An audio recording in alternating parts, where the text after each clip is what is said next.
Hey, there you are. Welcome to the show. I'm Rudy Maxa. It is the 27th of October, 2022. I tell you that just in case you're watching this afterwards. If there's any information we talk about that's really current, keep in mind this is being recorded live on the 27th of October of 2022. You know, we do these webcasts occasionally. Often Tommy and I do it. We talk about travel trends and things that are happening in the travel news. And then I'll do a webcast talking to someone of interest. And I have, as I put in my newsletter to describe him, today, if you got my newsletter, my knuckleheaded friend, Matt Haney. He is a very successful businessman. He owns a cyber security firm here in St. Paul, in Minneapolis, St. Paul, as well as in Florida, has offices in both places. And he just returned a couple of weeks ago from driving more than 4,000 kilometers in a tuk-tuk through central India, I believe. I've been to India 3 or 4 times. I don't want to be in a tuk-tuk, let alone driving one through the countryside. So I asked him to join us. He did it to raise some money for, cut my hand cutting a mango yesterday. He did it to raise money for a neighborhood that was badly damaged during the 2020 civil protest riots here. And he did, in fact, he and some colleagues for $5,000. But let's focus on this trip. Let me welcome Matt Haney into the show. Matt, nice to have you. Hey, Rudy. How are you? You don't mind that knucklehead description. We're friends, right? Yeah, I mean, it hurts a little bit, but not too badly. Yeah, well, this is your second visit to India, but the last time was very different, right? What was your first visit? Yeah, the first time was for a conference in Delhi, and it was all white glove, and people picking you up at the airport and driving wherever you want to go, and food, just being showered. They drove you in a hotel. They drove you in a car, right? Of course, yeah. Yeah. Okay, so this tuk-tuk adventure, give us the genesis of it, because I know other people can do it. So we're going to talk about that a little later in this, but tell me the genesis of this. I mean, I've never woken up in the morning. I've been to India 4 or 5 times. I've ridden tuk-tuks all over Asia, particularly Thailand a lot. Sure, yeah. And it's never occurred to me in the morning to drive a tuk-tuk, let alone 4,700 kilometers or 4,500, whatever you did.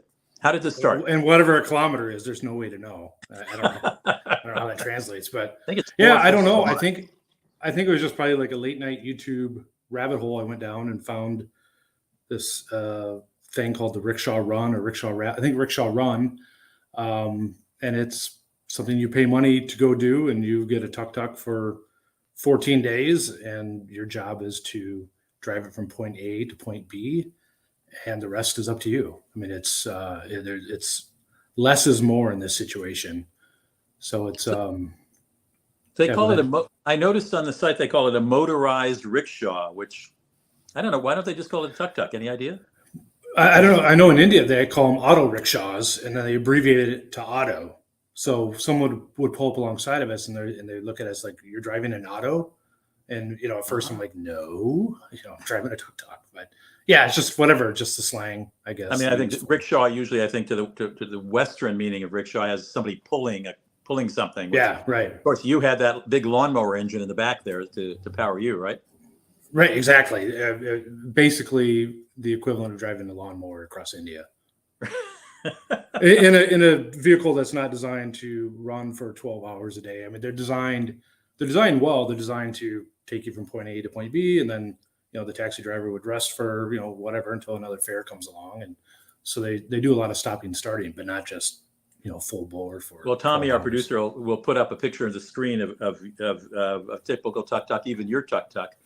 Okay. So this is a commercial tour company, I guess you'd call it, that offers anybody who wants the chance to ride a long distance through India in a tuk-tuk. And do they provide, I mean, I know for example, if you go on a backroads bicycle tour, they've always got a van carrying your luggage, and they have a backup repair guy who follows you. All right, there you are. There you are with some of your new best friends, I see.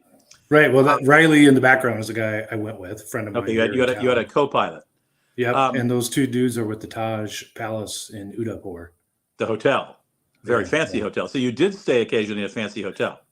Oh, for sure. I mean, there's some bad, it's like anything.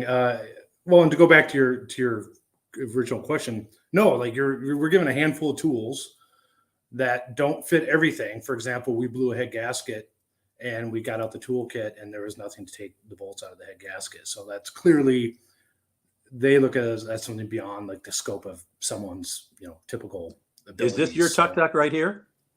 That's us on the Mumbai Expressway, the yet to be opened Mumbai Expressway.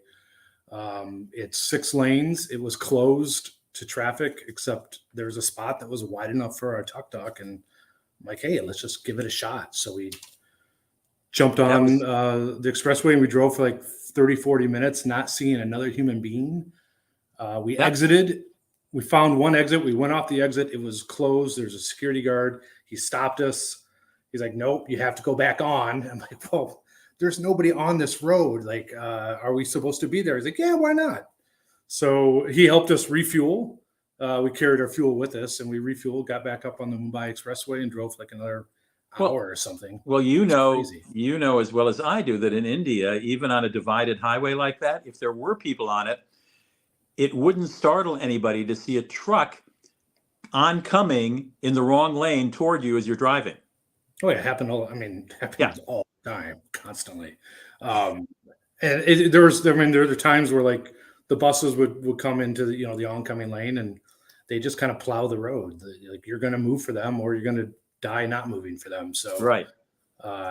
There was, especially in the beginning, and it was absolutely like pure abject terror. But then you kind of you start to get the feel of it, the flow of it. One, the feel of the machine, but then just kind of the flow of the traffic. I mean, there is kind of a rhythm to it. It's chaotic, of course. I mean, it's like a river going downstream with like logs going upstream and rocks falling in and just and eddies and pools. But it kind of has a feel to it. And as long as you're not too aggressive or too defensive, it plays out okay. Well, I imagine on that new highway that you're on with nobody else on it, because it wasn't totally open yet, that was probably the smoothest ride you had, because as I recall, Tuk-Tuks didn't have great suspension systems for taking on bumps. Oh no, yeah, they're terrible, and there's a lot of speed bumps in India. The roads have a lot of speed bumps, a lot of rumble strips, and you don't see them. They're not painted a different color so you can see it. And you see them just seconds, and you got to just downshift to 2 and hopefully go over it, and it's extremely painful. So you were there with your co-pilot here. This is let's keep in mind for viewers who can't see it, this is 3 wheels. There's one little front wheel and 2 little back wheels. And over the back wheels is an open engine. I mean, you can normally see it from the back. There's no hood over it, anything, as I recall. Is there? There's a little bit of just kind of a aluminum grating on the back that protects it from debris or whatever. And that's Riley, my buddy from here in the cities that we went, challenged us together. It took years to find the right person. I mean, this has been on my radar for like 8 or 10 years. The right co-pilot. Yeah, exactly. Many people peeled away at the last second, and Riley stuck to it all the way through. So I'm shocked that anybody didn't want to go through India in the heat in a Tuk-Tuk.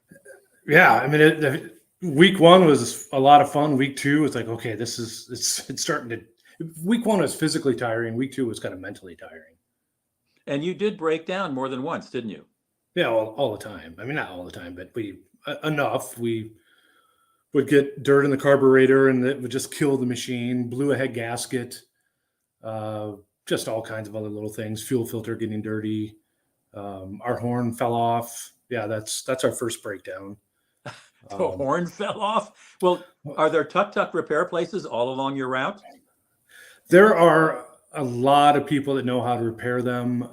This situation, we were just trying to figure out what happened. We couldn't figure it out. And a sugarcane farmer on a motorbike with his sugarcane strapped to the back of it stops and asks if we needed, a tow. And he said he'd be back in like 5 minutes. And he came back with a tractor and towed us into town to a mechanic, and he fixed it.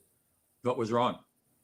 That was a carburetor, and a little embarrassing because we probably should have been able to figure that out ourselves.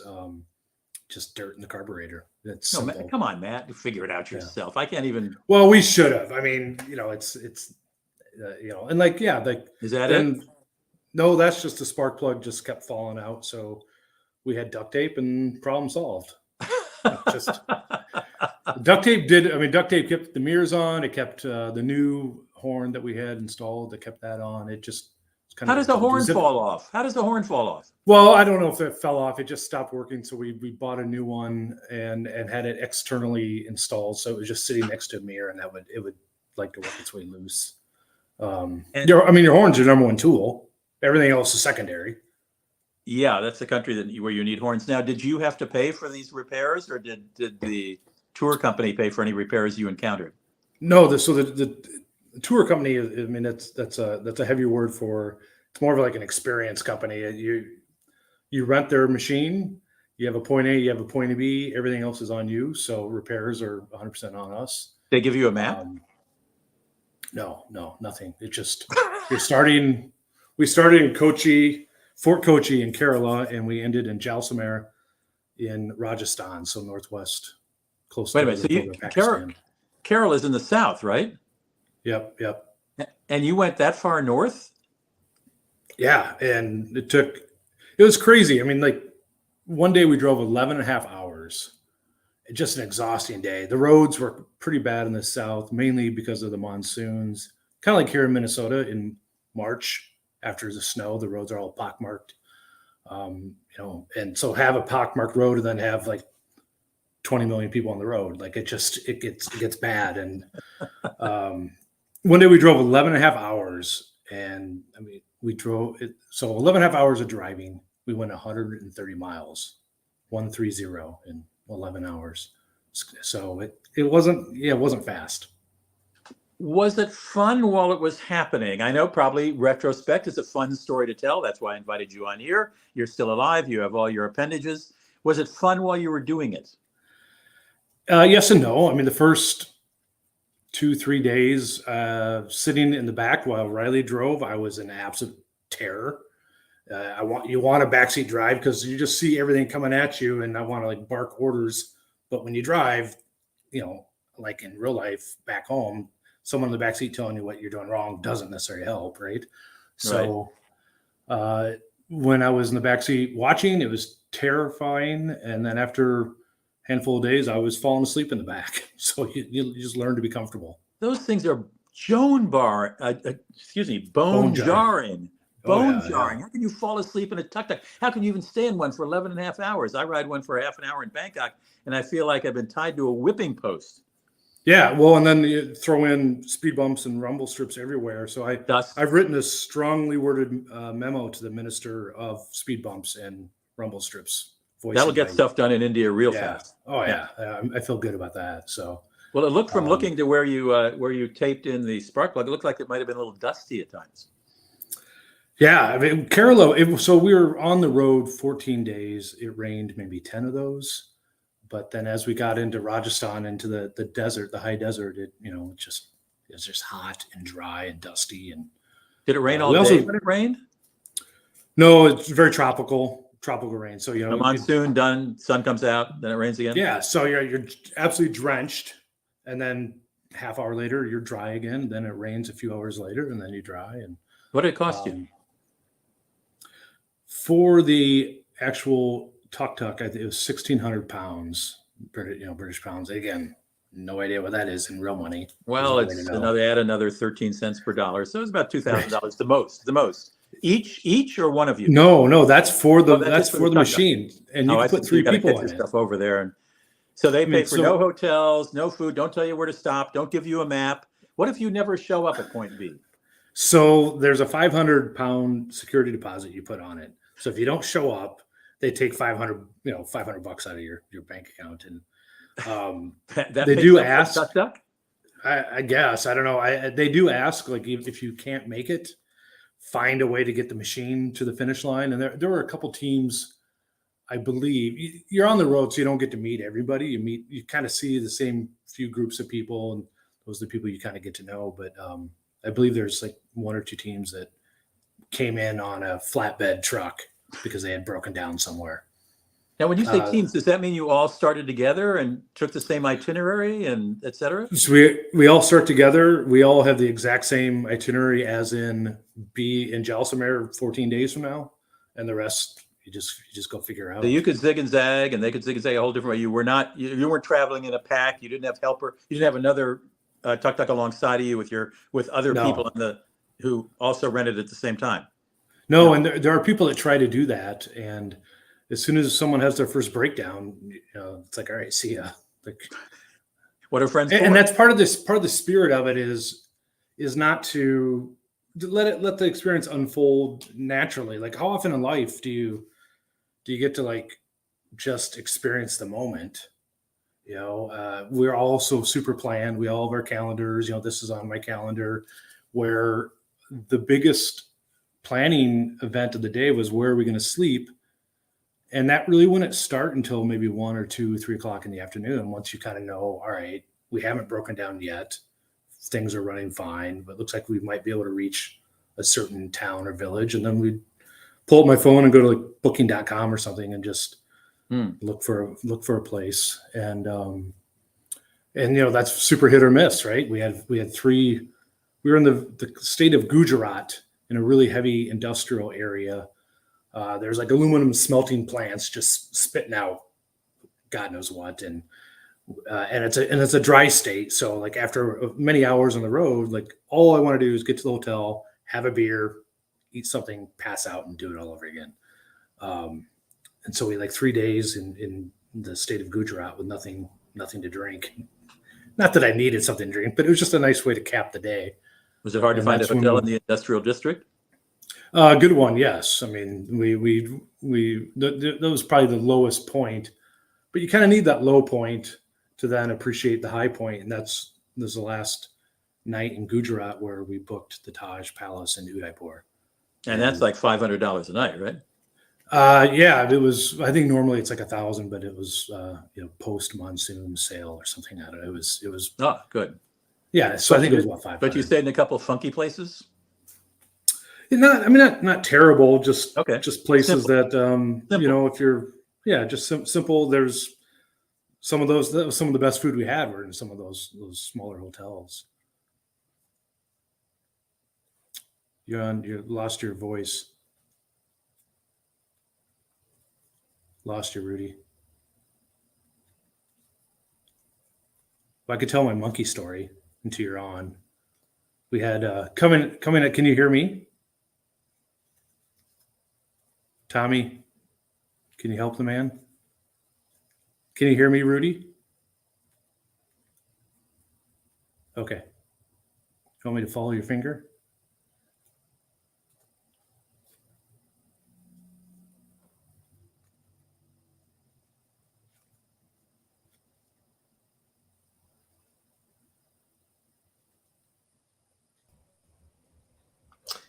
I assume that hey, what's going on, man? Let's just wait for the tech master of the year to get back on.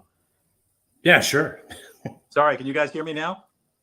Yes, perfectly. Thank you. I'm sorry, I've never received a phone call while using my phone for a webcast. It's the first time. Oh, that's funny. Got to figure out how to dim that. Who calls people nowadays? Yeah, especially when I'm doing a webcast, for God's sakes. Right. All right, so your accommodations are okay. Even the simple ones were okay. And did you run into somebody? I mean, go ahead. Well, I wanted, like, the people were absolutely wonderful. I mean, just every single day was just a joy and just a gift. Like, we'd just be driving along and like one experience, this dude and his like 3-year-old daughter pull up alongside of us on a motorcycle, way too close. And he wanted us to pull over for a selfie. So we pull over, we take selfies with him. And then he's like, well, I want to take you to for tea, come to my friend's shop for tea. And we're like, all right. His friend's shop was a motorbike shop, and his intent was to see if we needed any repair or anything. And we had just finished that the day before with the head gasket, so we were in good shape. But then like 8 of his friends show up, and we all have a chai, and then they ask if they could take us to lunch, and who's going to say no to lunch? And so we go walk into town, leave all of our stuff behind, and go into town, have like a nice slow lunch with these guys who we don't know and we'll never see again. Go back, jump back on our tuk-tuk and go on our day. And every day was like that. Every single day, somebody would flag us down and want to take photos. And it was just like absolutely joyful. that was the magic of it. Like the people were absolutely amazing. Absolutely amazing. Some of them I'm still talking to 3 weeks later, Really? Yeah. That is okay. Well, that's a very, very nice thing. How did you raise the $5,000? Did you solicit friends to support the enterprise, or? Oh, I mean, I bullied friends. Really, is what I did. In fact, I don't think I see your name on there, Rudy, or Tommy's. But I don't remember you asking me, frankly, because I told you that you shouldn't do this trip. That it was absolutely crazy. Well, that's true. That's true. Yeah. Right. The idea is they want you tying to a charity.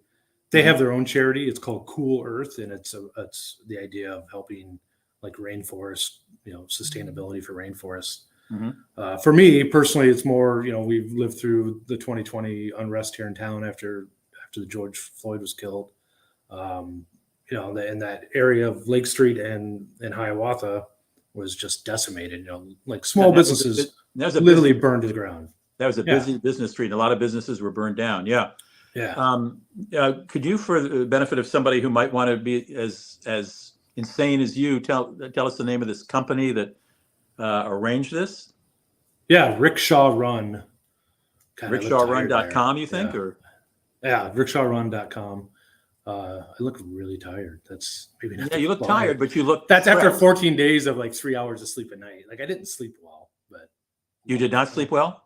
No, I did not. But even at the Taj Udaipur, I think that was the worst night's sleep of my life. You know why? I was just excited to get back on. I don't know. I have no idea. I would think you'd be so.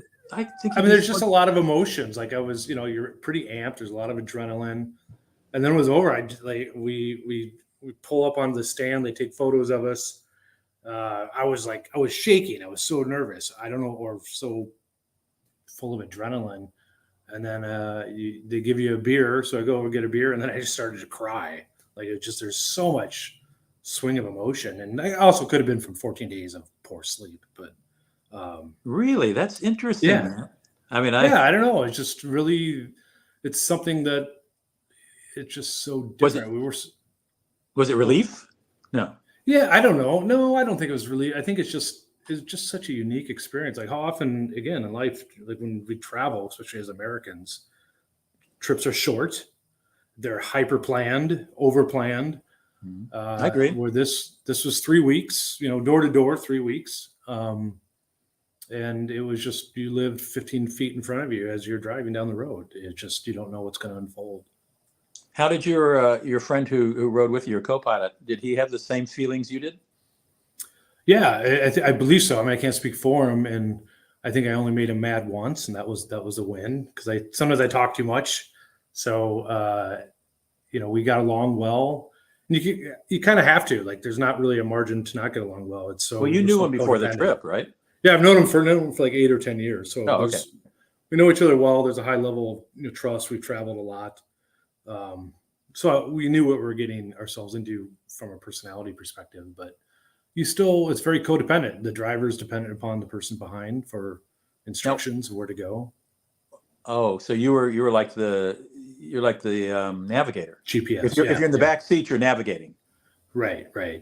There are teams that just like, all right, we're going to do this today. They would just make it up and figure it out, where we were more technology dependent. When you got to the finish line, were there some teams who hadn't showed up yet? Well, yeah, the finish line it's like an all-day event. Right. We actually got into town the night before and had a nice dinner with 2 other teams. There's 2 guys from England that we connected with a lot, and there's just the sweetest young couple from Israel that we connected with. Was actually a woman involved in any of this? I would have thought they're much smarter than men, and it wouldn't be there. Well, I mean, it was just a young couple from Israel that I think they've been married like a year. So this is maybe a delayed honeymoon. I don't know, but they. Oh my God! Quite the adventure, and they were fantastic. And in fact, when they finished, describe this to Mrs. Haney. Was she jealous that she couldn't come along? No, that emotion I don't think ever coursed through her body. But well, and the Israeli couple, when they finished, I don't know what was wrong with their tuck, but they had to be pushed in. They had hired another tuck to push their tuk-tuk in and up to the finish line. So they were coming in on nothing, whatever it was. And did you ever get sick? I mean, sometimes the street food in India isn't always recommended for eating. Yeah, never got sick. I can't tell you why. I ate absolutely everything I could. Okay. Street food, roadside food. We stopped and had chai all the time. Okay. But then there was another team. There was a group WhatsApp or WhatsApp group for everybody, and it became kind of noise at some points. But there was a guy who was very honest about what he was going through, and he was sick, and he'd gotten sick on his tuk-tuk, and he had ended up being hospitalized, and was out 24 hours later and finished. Good. All right. So, yeah. Well, Matt, I love it so, I think, but I love hearing about it. I don't know if I would have the stamina you did to do this, because 2 weeks in a tuk-tuk just to me sounds like a penalty as opposed to an opportunity. As much as I appreciate travel and meeting locals, it sounds like a great way to meet locals. I mean, you were impressed with everyone you met. No one tried to rob you. No one tried to con you. No, we were going through a toll in Rajasthan like the last couple of days, and tolls were free for 2- and 3-wheeled vehicles. You just had to go off to the left and basically drive on a sidewalk. And we came in for this toll, and they had it blocked, the free lane.